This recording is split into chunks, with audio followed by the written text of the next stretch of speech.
Hello, I'm Francesca, and this is your weekly energy and relationship forecast for the week of September 8th through 14th.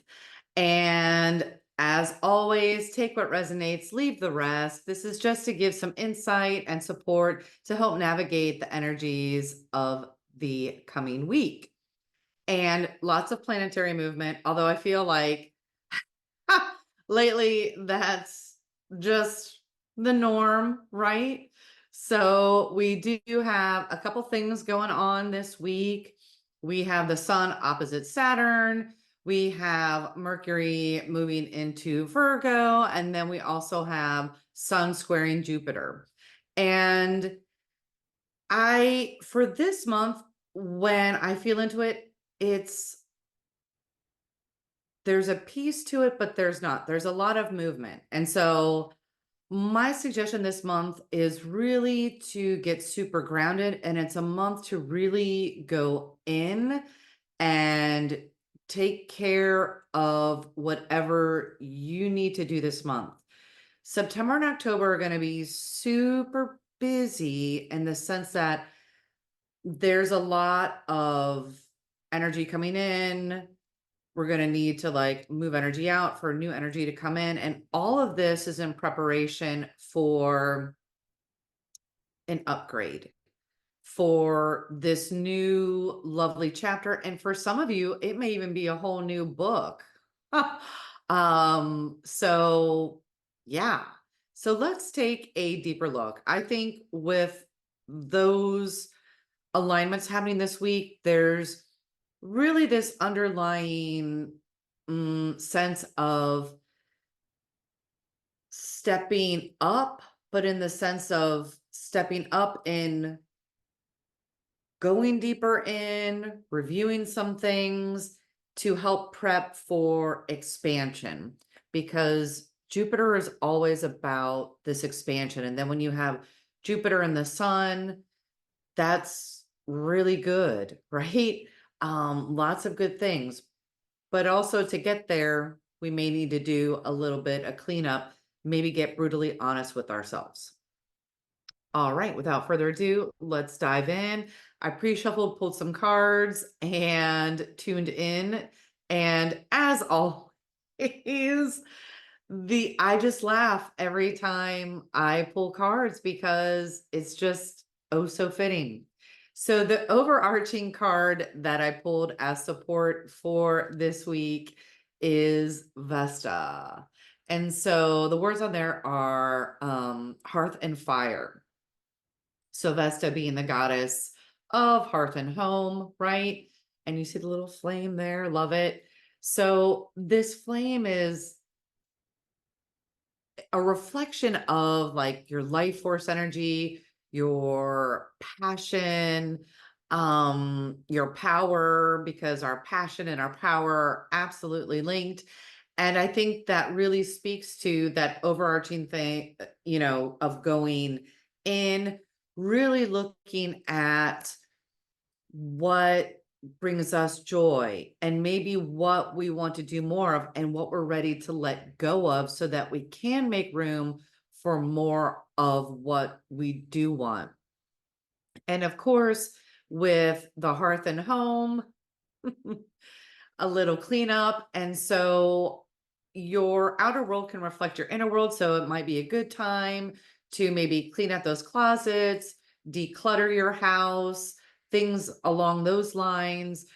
Because once again, everything is related. The physical is a reflection, and sweeping away the old, maybe there's some things that have been in a pile that need to get donated or something else. I'm reminding myself of that.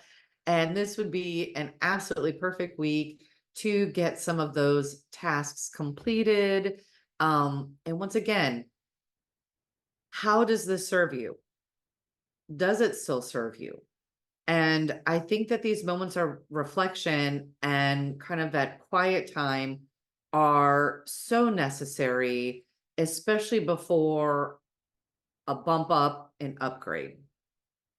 All right. So now If you are single, looking to mingle, not single, not looking to mingle. So pretty much for everybody, because your primary relationship is always with yourself, meeting your needs first, filling your cup so that you can engage in a healthy co-creative way with those around you. And the card that was pulled is the Coyote. Now, the Coyote can be known as a trickster in a lot of lore. And I always prefer to look at the positive side. So if we look at this coyote energy, this coyote medicine as more of a sacred trickster. So the coyote can lead you on detours. And what if these detours actually helped support you in your growth and your transformation and served your highest good? So if we approach it from that aspect, this is super supportive. And once again, going within, let's take this week then to look at maybe a challenge that we have been working on for a while. How has this challenge served us? What if this challenge were really to make sure that we had checked all the boxes, crossed the T's, dotted the I's to make sure that we were absolutely ready, more than ready, super prepared for our heart's greatest desire. How lovely is that? And so the coyote then is a gift. Maybe we wouldn't have been able to handle what we've really wanted, what we've been working on manifesting 6 years ago, or even a year ago.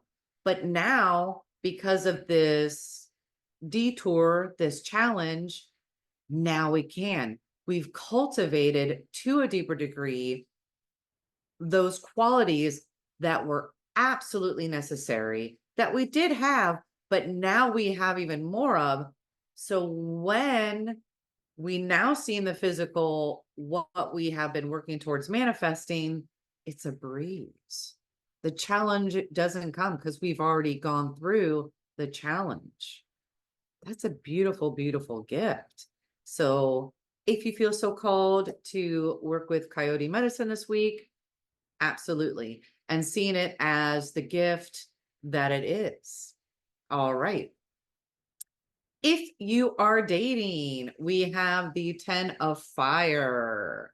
And so, funnily enough, but yet not, because always synchronicity, there is an underlying layer of decluttering. Oh my goodness, we go back to hearth and home. So, what can you release? What no longer serves you in your dating life? Is it an outdated pattern? Is it an outdated thought pattern? Is it doing the same old, expecting a different result? Well, let's declutter that.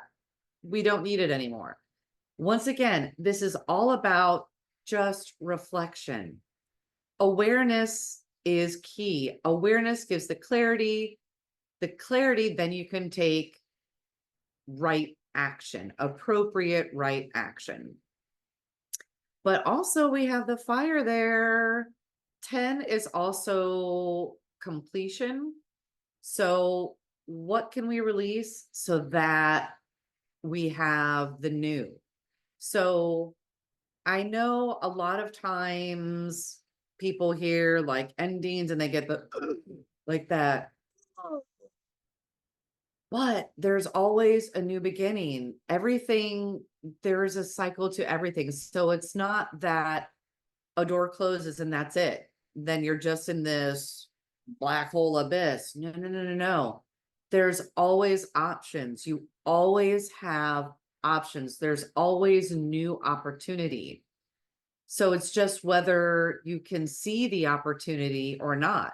And so maybe I'm getting the visual of like the horse with the blinders. Maybe that's all this is this week, is just you taking those blinders off, releasing maybe that narrow view that you may have, and seeing all the opportunities that surround you, that when we have the blinders on, we can't see. We have that tunnel vision. Okay. Now, if you are in relationship, the beautiful card we have is strength. So strength, endurance. You have the lion, of course, very proud. And when I tuned into this, it's really quite beautiful. It's I think this just goes back to, once again, everything is always so related. I love it. It goes back to being completely prepared. You did those detours to help you. There may have been a challenge. You've cultivated this level of strength. Now you have this knowingness that you can absolutely move mountains. You can absolutely achieve what you want and create what you want. Create your relationship how you want it to be. And the key is, one, that knowingness and that communication with you and your partner. It's interesting because this card is also the number 8. And the 8 to me is that balance. It's that balance of the divine feminine, the divine masculine. And there is so much flow and an ease that comes from that strength and that balance. All right. I hope you enjoyed these insights, that they are supportive to you as you navigate this week. You got this. Thank you so very much to each and every one of you for watching my videos.